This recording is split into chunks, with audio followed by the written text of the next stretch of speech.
Hi, everybody. I'm an addict. My name is Mike. And obviously, audio-visual challenge. In our program, we say there are no big I's and no little U's, that we're all equal. I believe that, but I'm really grateful that when I was feeling small, the speaker you're about to hear had time for me. I'm only supposed to introduce, so I'm not supposed to share, so I've got to cut it there.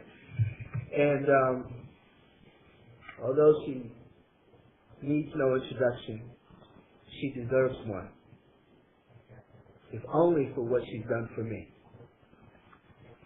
Without any further ado, I give you Dorine P.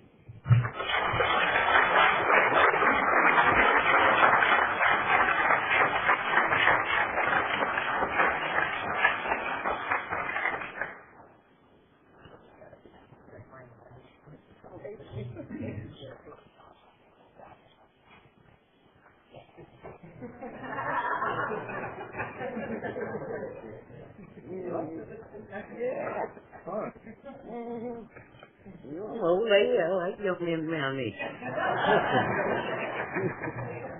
Well, good evening, everybody. My name is Dorine. I'm a very grateful recovered addict. And it's truly good to be here, this evening. Y'all gonna have to really help me out a little bit here, because the mother's getting up in age now, and my mind is not my friend sometimes. But just to give you a little bit about myself and, how I got here and what happened. I was listening to a lot of the speakers earlier today, and I'm from Washington, D.C. And what happened, I used drugs for a long time, and I got sick and tired of being sick and tired. I wanted a new way of life, and I just didn't know how to get started. And what happened, I think when Martin Luther King, they had the march or something in D.C. Anyway, I got locked up that time. It was the last and final damn time, that I got locked up in Washington, D.C. And I was saying to myself, well, I'm just tired. I need to get my life together. I want to get my life together. But how was I going to get my life together, And sitting over in that jail, I got to thinking about things, And name it if you think of what did she do when she thought I did everything that I could to get the wear the tear that I needed for my body. I was a prostitute. I did everything under the sun. But I got to the point where I was sick and tired of being sick and tired. So when I went over to jail, at that time when they had that ride, that was back in about 60-something, 65 or 66 or so. And I come out, I said, I'm going to try to get my life together, And I just didn't know, once an addict, they say always an addict, But anyway, I came out and I tried to do the right thing. And by alcohol being accepted by society, it was all right to drink. And little did I know back there at that time, I was a person with addictive personality. I did not like to feel anything, So when I started drinking when I got out, I didn't like alcohol. I didn't like the way it smelled. I didn't like the way it tasted. I didn't like the way it burned going down. So therefore, when I got me a little drink, call myself a little drink, I got a big glass like this, and I must fill it halfway up with alcohol and maybe put a little bit of soda in between there. So the first drink that I took was damn near knocked me out, And I found myself very happy, and going on, And I just didn't like the way that it made me feel, But I couldn't stop. Because for one thing, I did not know who this woman was, And I didn't know how to find out who this woman was, So anyway, I started drinking for quite some time and determined that I'm not going to use any more drugs and everything, because I was tired of going to jail. I was tired of sticking needles in my arm, and I was just tired of the whole gamut, you know. And so I come out, and I begin to start getting myself together, and I stopped using drugs and hard drugs, I say, back in nothing but 10, 6, 8, something like that. But, like I said, I started drinking because alcohol was accepted by society, so. And I wound up getting me a little job or so, you know. And like I said, the alcohol was accepted, so I started drinking. And I got to the point where, you know, I was having blackouts, you know. I was waking up places I didn't know where I was, you know, or how I got there. My car, I couldn't find out where my car was and everything, you know. And woke up one morning and somebody's there and asked me what I wanted for breakfast. I said, man, what you doing in my house? My house will be home in a few minutes, you know. So he said, baby, I ain't in your house, you in my house. I said, oh, shit. I said, Lord, it's something that's got to happen here. You know, I had to really get myself back together here. But I just didn't know how, you know. And I was working in a drug aftercare program at the time, you know.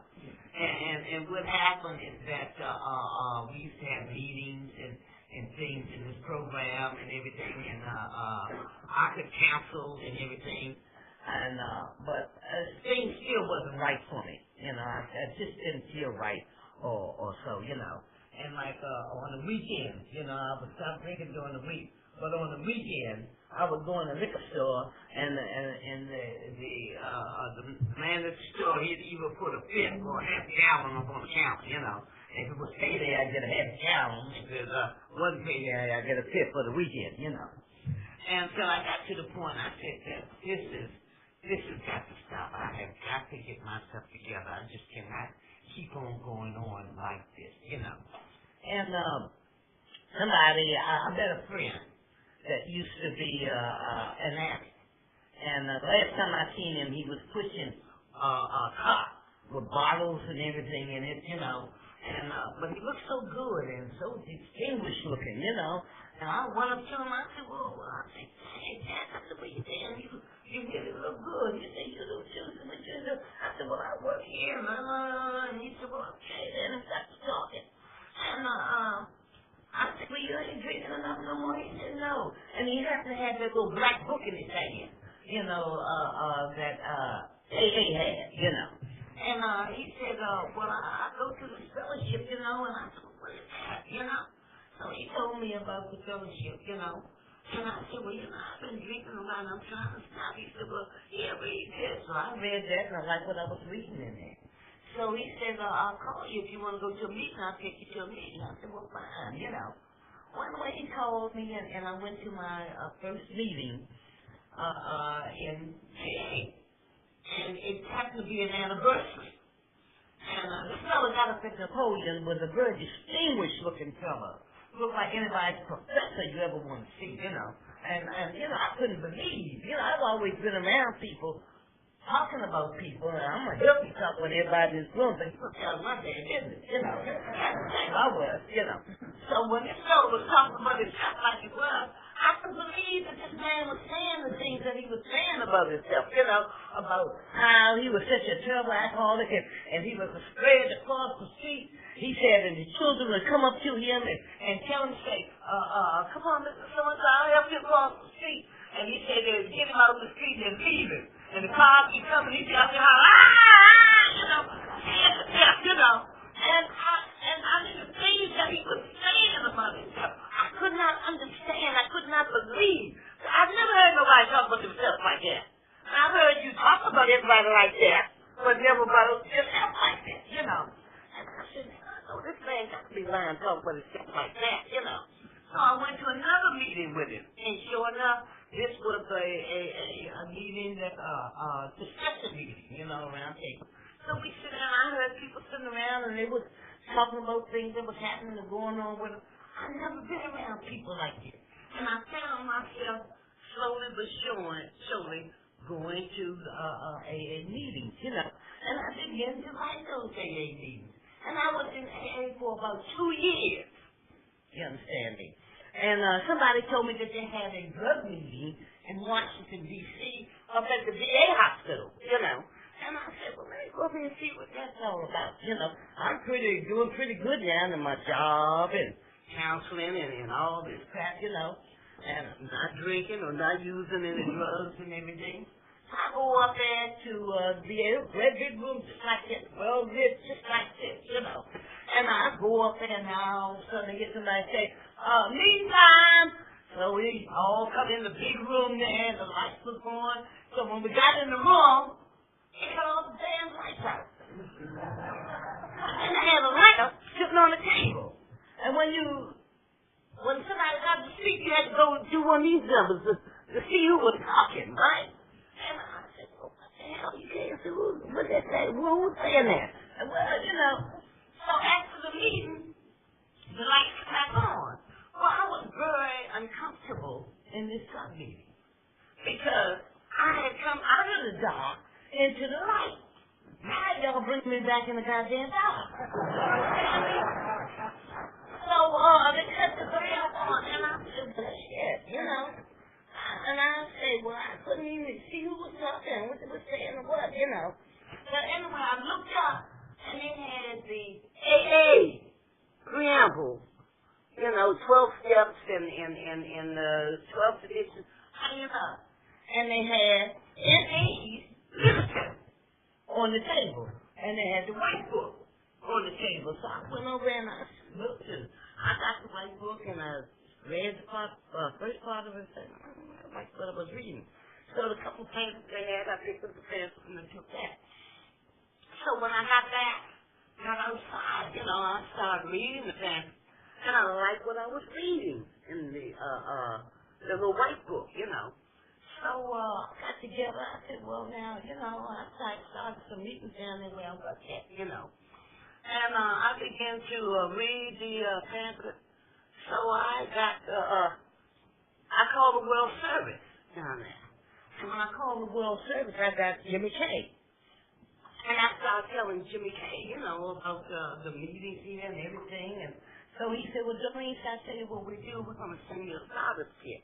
I said, well, okay, what's a starter kit, you know? So he was telling me what a starter kit was, well, we can start it like it's supposed to be. And I said, oh, okay. So he sent me a starter kit, you know. And, of course, I was working in the government, you understand me. So I could call Jimmy damn near every day, every other day. As long as I wanted, it wasn't handling the telephone bills and shit. At that time, you called anyway you were around the country, you know. And me and Jimmy, we used to lay back and have some long talks, you know. So Jimmy sent me a starter kit and everything in the readings and things, you know. I said, well, okay, then we'll get a meeting started, you know. So I got a meeting started down at the place where I work at. And us like as addicts, you know, we got to get to the meat of the things, you know. We want to really talk, you know. We don't want to hear all those readings and all that shit, you know. So when we got there and we got the readings and everything and they say, we got to read all this shit before we start the meeting and so, you know. I said, well, yeah, it's a lot. It was a lot to me, you know, to read, you know. I mean, I don't know why, because I've been in AA and they got this much, you know, maybe not as much, but they have a long reading. So I said, well, I'll find out about that. So I called Jimmy back and I told Jimmy, I said, don't you think we could condense it a little bit? He said, oh, no.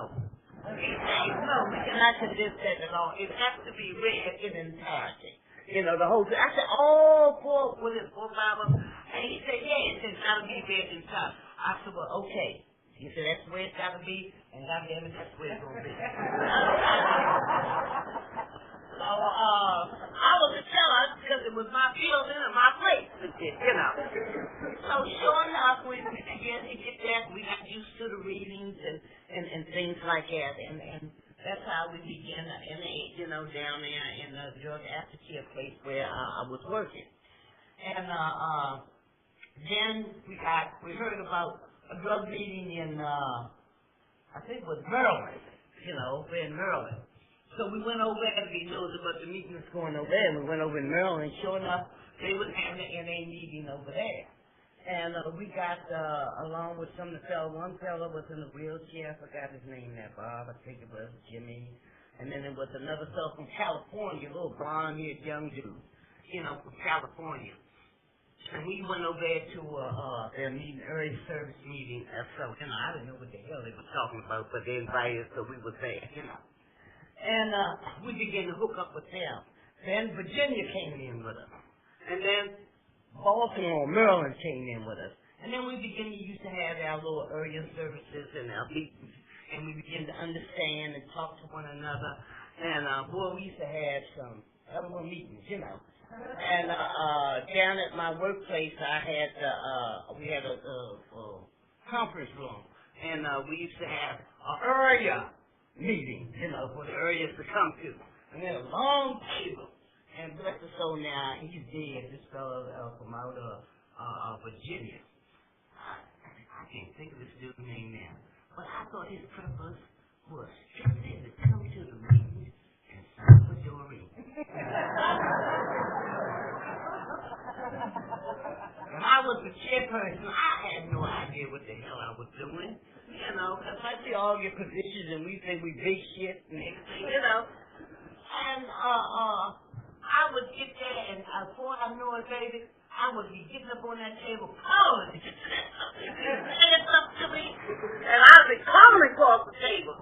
And this little fella used to get up, I can't remember their names to save my life, but he used to say, he said, these are non-negotiable. No, he would read whatever the tradition was. And then I think after reading them, he said, these are non-negotiable. And we had to sit there, and we had to take that shit. Us as CNAs, every damn thing. So we just had to take that shit, And I know, that's what it was. He's dead now. Bless his soul, he's dead now. I said, and that was very reasonable. Coming to that meeting just to get on my last goddamn nerve. But, soon after that, I got, a promotion and they asked me to come over, to the federal courthouse as a federal probation officer assistant. So I started turning the badge in my pocket. And it's only through the fellowship that things begin to start opening up and start happening for me like they did. And I started a meeting. Thank you. Please talk into the mic. I started meetings over at the federal courthouse in Washington, D.C. And that was the first meeting that they ever had, drug meeting that they ever had in the courthouse. And I got a lot of my fellow addicts that was on probation to celebrate their anniversaries 2 or 3 years ahead in the courtroom and invited the judges. And they were so surprised and so shocked. Some of them had tears in their eyes because they couldn't believe that things was happening like it was. And some of them guys, what you call them, recidivism, means they can't never get, they'll never be whatever the hell it is, But anyway, they had 2 and 3 and 4 years. And I stayed at that courthouse, the federal courthouse for, I retired after 21 years from the federal courthouse in Washington, D.C. So you can't tell me what can't happen for you, And NA became my baby. And this is where I stayed. Anytime they called for me at any time, whatever they needed or wanted me to do, I was right there. Even when they called me out of California to them conference, I will not lie to you. I didn't know what the shit it was all about or nothing. But I would sit there and I would give my goddamn opinion on whatever the hell they were talking about. But I loved it. Anytime they called me to do anything. And I'm saying all this to say that if there's anybody Indian now that has any doubt about anything, all you got to do is get up and do what you got to do. Here I am with an 8th grade education, and I didn't complete that. But you people are the ones that give me the strength and the courage to step on out there and do what I had to do. And I can only say that God works through people. And I always say, unless I can see the goodness of the Lord amongst the land of the living, then I will believe. It's when I come into rooms like this and see all my fellow NA people that I believe that it's only through God that I'm standing where I am today. And if I can do it, anybody else can do it. I have no distinction between AA, and I don't even get into that goddamn controversy. Wherever you are, if you get yourself together and you're doing it like you're supposed to do, fine with me. You know, I'm not, and if I'm somewhere if they ain't got NAD, I know how to sit myself to AS and AA and sit back and listen. You know, when I need something. You understand me? But NA is my baby. I got sponsors all around the country. And one thing about the mother, I do not pretend. And my thing now is talk straight. Talk straight. I don't give a damn what it is. Talk straight. I don't allow nobody to come to me sideways. Because just like it's your life, this is my life too. You know. And I'm not playing with my life today. In 2 more years, I'll be 70 years old. And it's only through the grace and people like yourself in this fellowship that I'm here like I am. And I'm still just a spice here, don't give a shit. I thought nobody, you know, Tony and all was sitting there talking. I remember when we got together with DC, we got DC started in NA, and we went up to New York, you know, we had our basketball games going in New York, and New Jersey, all the way up to Boston. You know, we had tournaments.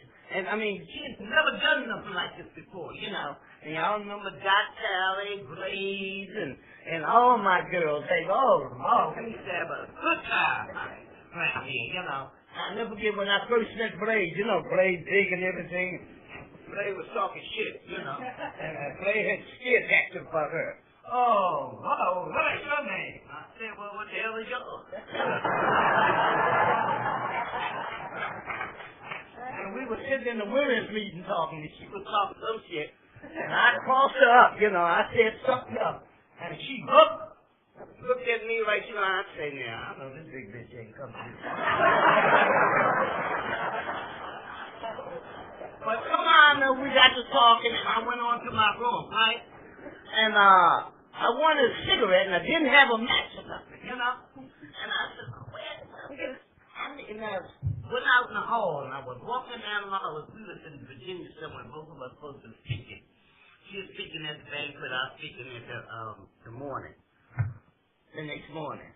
So I heard these kids talk and laughing, crying and carrying on. And I went knock on the door. I said, did you have a match? And somebody, come in. Oh, hold on, come here. Come here. I said, well, what's the matter? And Blaze was sitting on the bed like this. And she said, we're going to leave y'all. I said, what's the matter? She looked at me. She said, you scared of me, ain't you? I looked at her. I looked at her. I said, this big motherfucker here. I said, no, why should I be scared of you? She said, you're not scared of me. I said, no, I'm not scared of you. And she just cried and she just hugged me. And nobody had ever seen her cry before, she said. Because if anybody who knew Blaze, she had that tongue. But she had the tongue, you know. And I never forget when she went there, she said, will you be there when I speak tonight? I said, yeah. And I went downstairs to the banquet while she was speaking. And she started talking. And all of a sudden, she just started boo-hooing, crying. Everybody, it was so sharp. They didn't know what was really going on with Blaze. But I think Blaze had some kind of spiritual awakening at that time. And we got to be just like this after that, you know.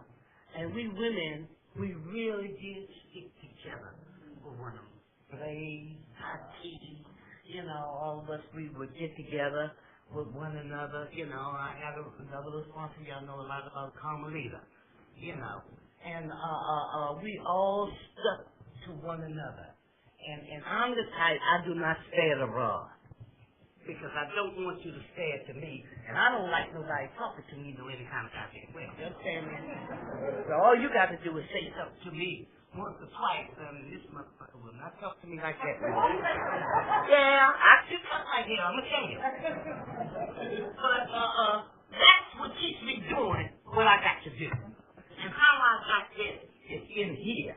You know, and the church that was going to AA in DC, even though they accepted us in AA, but they would get in there and they'd be talking so raw, you know, about how they would shoot up and how many times they kicked the thing, and people would be sitting there, and people would wonder what the hell is they talking about? You understand me?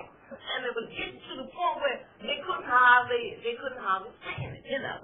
And I go to a meeting, and I go somewhere, and they're well, but I respect it for their traditions and whatever they have in there, you know.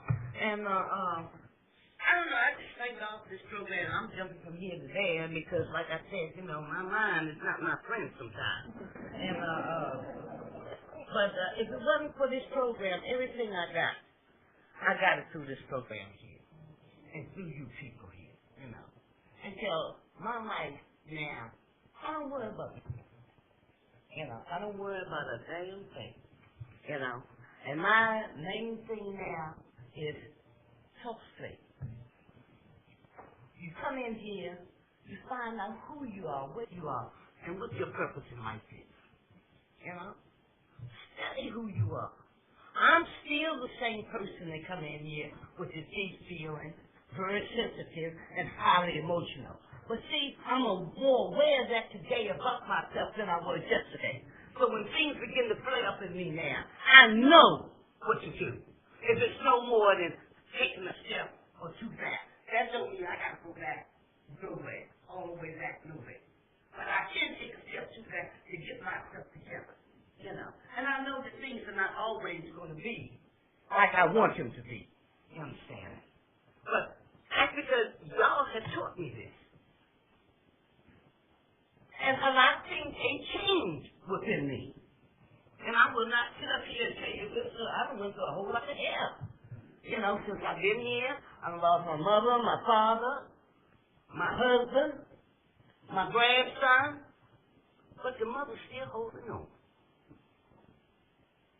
I'm doing things that I never thought I would do.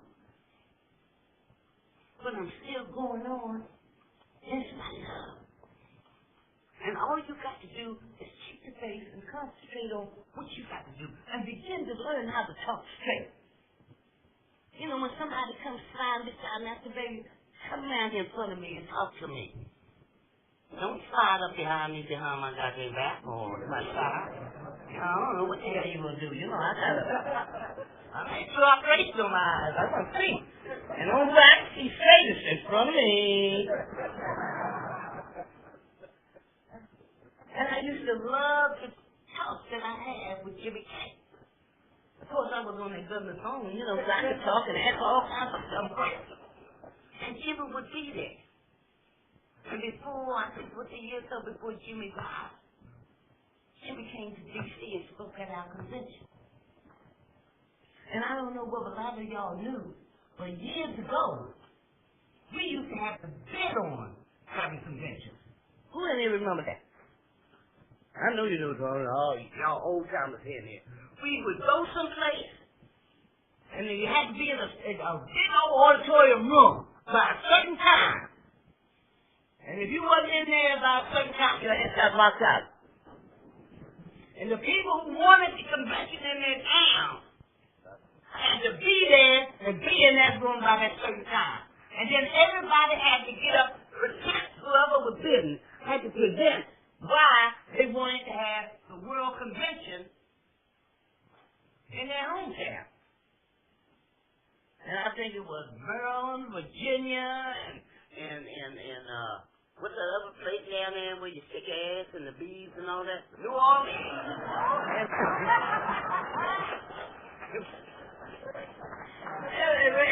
All of them were there. They were there. You know, they documentation, you know, and everything that who was going to be in for the last convention. That was the last time that we did it on convention. Because the next year, it went to England. And the world decided where it would go there. And baby, we got down there, we were running, and baby, they had bees, they were saying, you come to New Orleans, you can, it's good and mighty God, and all that shit there. And then the people from Virginia had the whole club on, the beaches and the water and the sand dunes, and Maryland, I forgot what the hell Maryland had, you know. And the little girl that we had figured for, she said, oh my God, she said, I don't know what I'm going to say. I said, go on up there, baby, you're going to be all right. I said, no. She was trying to call. I said, it's going to be all right. So she got up and she said, well, it's nothing I can tell you, but we wanted the convention in D.C. because we got about 10,000 addicts who need help in D.C. They said, oh, my Lord, the whole place just went up. They had talking about the fun you could have everywhere else, but they didn't mention the main thing, the sick addicts that needed their help. And D.C. got it that time. And goddamn, we didn't like it. D.C. But everything I have gotten, I don't care what you are about in here in this room. I don't care where you think you are or how you feel about yourself. It's growing time for you in here. It's growing time. Find out who you are. I don't reach out with nobody else. You know, like you said, oh, gee, I reach out to be like, oh, no, I don't want to be like no goddamn body in here. You know, I've learned how to be like Dorine. I've learned how to love Dorine. And y'all in here that know me, been knowing me for years. When I had teeth, I used to take them out at convention. And I would tell y'all, ain't nothing that falls here but these teeth, and I'd wave them up. I done lost 4 pair of damn teeth, and I swear I wasn't buying no goddamn more. And I had them. So the mothers still jump me. When they take pictures, I go.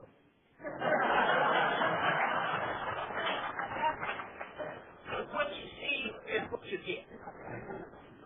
And there's nothing that I wouldn't do for none of you all.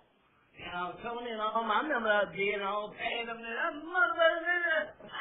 seen some of the country people and shit up there. I know when y'all had convention up there, up in the World Center. I said, these are some crazy motherfuckers up in the silver. Having a battle from the 24th where the whole floor was up there, all the way down in the elevator. They just fighting with people, playing, you know, for the. I said, they're going to tear this damn place up. But, maybe we have had some fun over the years, you know. And one thing I can tell you now, there are no big eyes in here and no little me. You know, we respect the new man and the old one coming through that door. You know, we're all here to learn. We're all here to grow. And you know what? When I really will be all right is when I'm 6 feet under.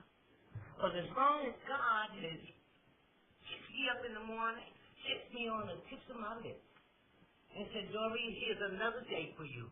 Fresh, clean, and unused, all yours. What are you going to do with it? The mother's going to step right on up on that day. I don't know what's going to happen or what, but I can tell you some things that happened to me in my life since I've been in this fellowship that I can't explain.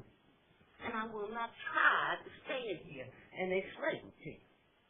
Here I am with an 8th grade education, and I wound up being a federal parole officer assistant. And got respect from the chief judge in the courthouse. So much shit. And tell them what I had to tell them. And put it back on the bed.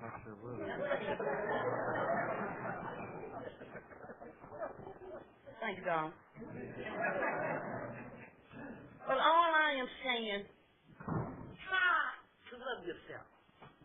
You know, there's always something there to love. You know, there's always something there to learn. You know, you got some know-it-alls that you can't talk about anything to. You understand me? But when I get to knowing you goddamn much, I know it's ready for time for me to be ready yet. You know, but as long as I'm on this God-given earth, there's work to be done. And if it's anybody that I can help, as long as it don't hinder me, I don't mind reaching out. But see, God did not leave away the universe and say, Dorine, you in charge of nothing. You ain't put that 5-minute time up there, so you know, I'll keep going. I got 10 more minutes?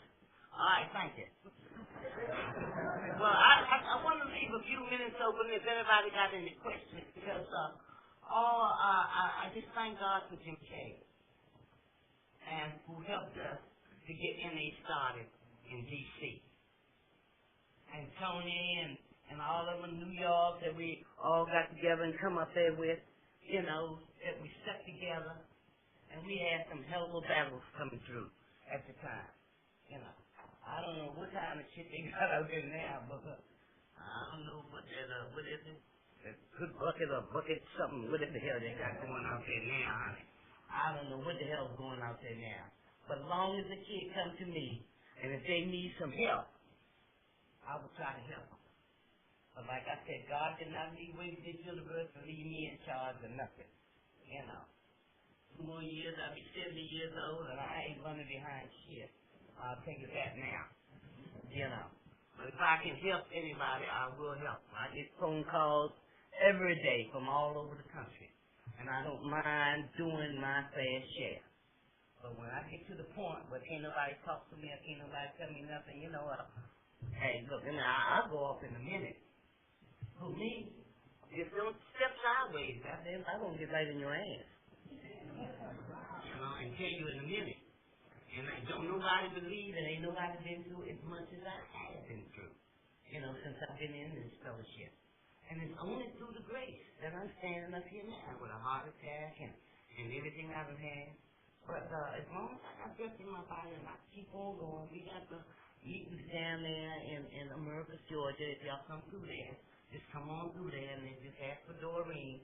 I'm in the book and everything, and I'm laid back down in the country. I got a lovely place and doing my goddamn thing. You know, when I go to D.C., I don't know what the hell be going on up there.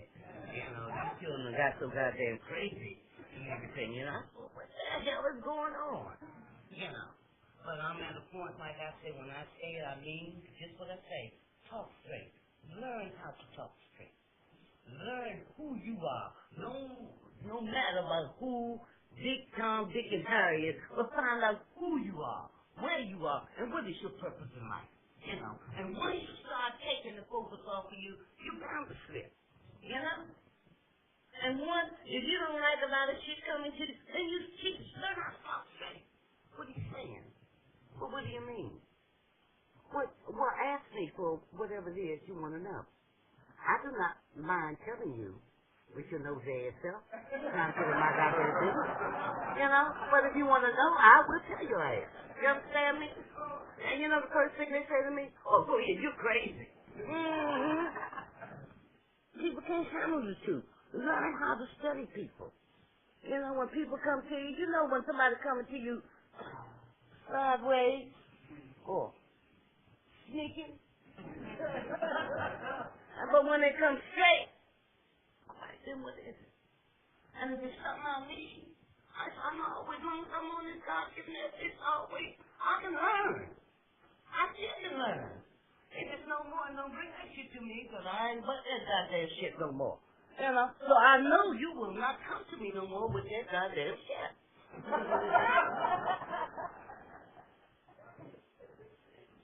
I do whatever I have to do. I've been to church and I like the gospel singing and everything, you know. And they try to give me work. I said, no, I don't work. And I go, I have my job cut out for me. And it's not in the church, you know. They kept worldly to death, you know. And I got a letter from one of my gals who's doing want to do the fifth step in it. I said, now these people don't know where I'm coming from or what that. I said, now I got to back them up off me. So my girl had in there, but fucking dicks and fucking and, you know, doing fifth step. I said, well, look, this is the type of work I do. I just tore the name off there and let her read it. I ain't heard from that woman since.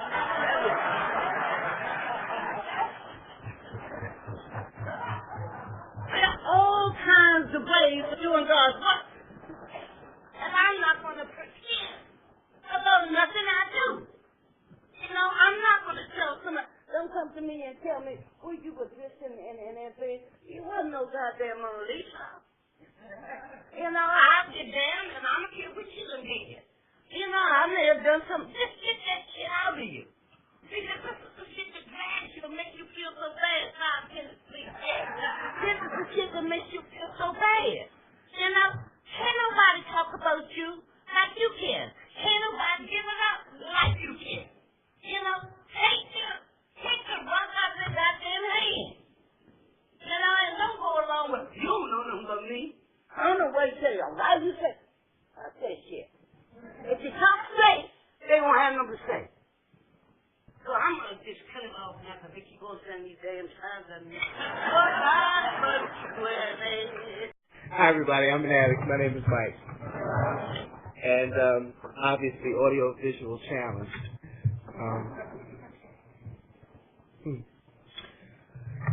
In our program, we say there are no big I's and no little U's. That we're all equal. I believe that, but I'm really grateful that when I was feeling small, the speaker you're about to hear had time for me. I'm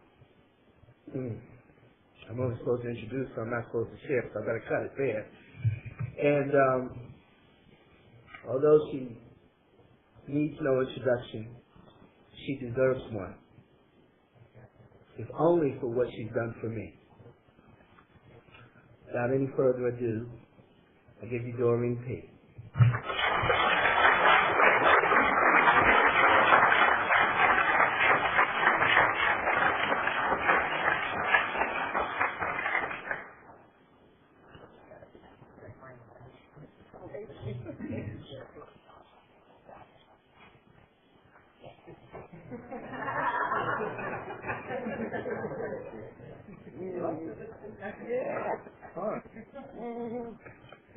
Oh, lady, I like young men around me.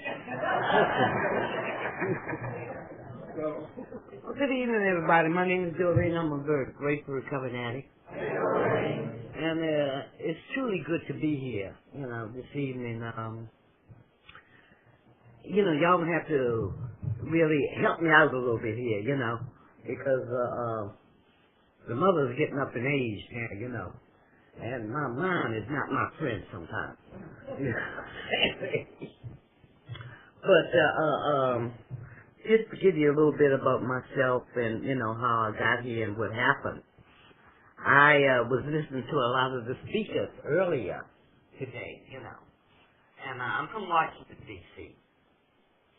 And what happened, I used drugs for a long time, you know, and I got sick and tired of being sick and tired. I wanted a new way of life, and I just didn't know how to get started.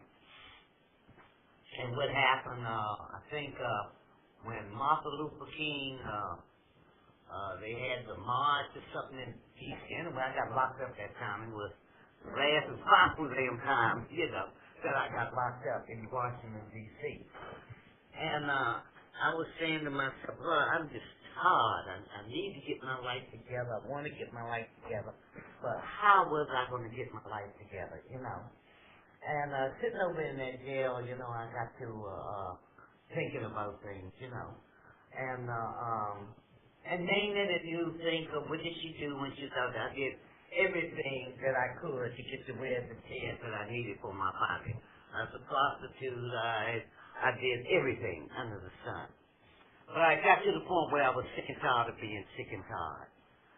So when I went over to jail, at that time when they had that ride, that was back in about 60-something, 65 or 66 or so. And I come out, I said, I'm going to try to get my life together, you know. And I just didn't know, once an addict, they say always an addict, you know. But anyway, I came out and I I tried to do the right thing. And by alcohol being accepted by society, it was all right to drink. And little did I know back there at that time, I was a person with addictive personality. I did not like to feel anything, So when I started drinking when I got out, I didn't like alcohol. I didn't like the way it smelled. I didn't like the way it tasted. I didn't like the way it burned going down. So therefore, when I got me a little drink, call myself a little drink, I got a big glass like this, and I must fill it halfway up with alcohol and maybe put a little bit of soda in between there. So the first drink that I took was damn near knocked me out, And I found myself very happy, and going on, And I just didn't like the way that it made me feel, But I couldn't stop. Because for one thing, I did not know who this woman was, And I didn't know how to find out who this woman was, So anyway, I started drinking for quite some time and determined that I'm not going to use any more drugs and everything.